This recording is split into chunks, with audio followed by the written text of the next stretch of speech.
Il s'appelle 2012 DA14 et il fonce vers notre planète. Imaginez un peu un astéroïde grand comme un demi-terrain de football.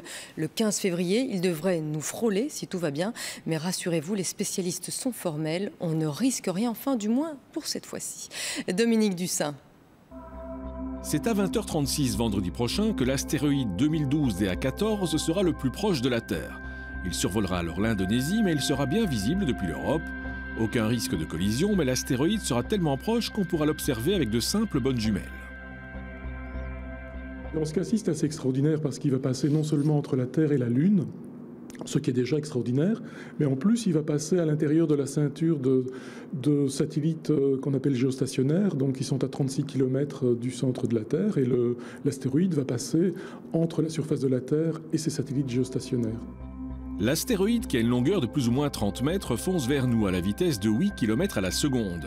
Il passera donc à travers la ceinture de satellites qui tournent autour de la Terre, mais aucun de ces satellites ne devrait être touché. Pas de problème donc pour cette fois-ci, mais ce n'est peut-être que partie remise.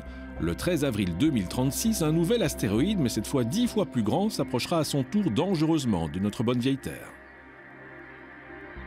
Cet astéroïde a été découvert en 2004 et il a inquiété les astronomes à cette époque parce que les prévisions à l'époque rendaient possible une collision le 13 avril 2036. Aux dernières informations, la barre d'erreur fait que la collision n'aura heureusement probablement pas lieu en 2036, donc il n'y a pas lieu de s'inquiéter.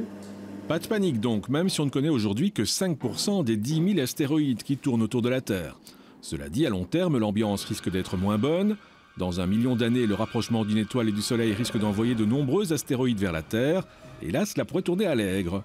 Les Gaulois ne craignaient qu'une chose, c'est que le ciel ne leur tombe sur la tête. Et cela finira bien par arriver, mais sans doute seulement dans quelques milliers, voire millions d'années.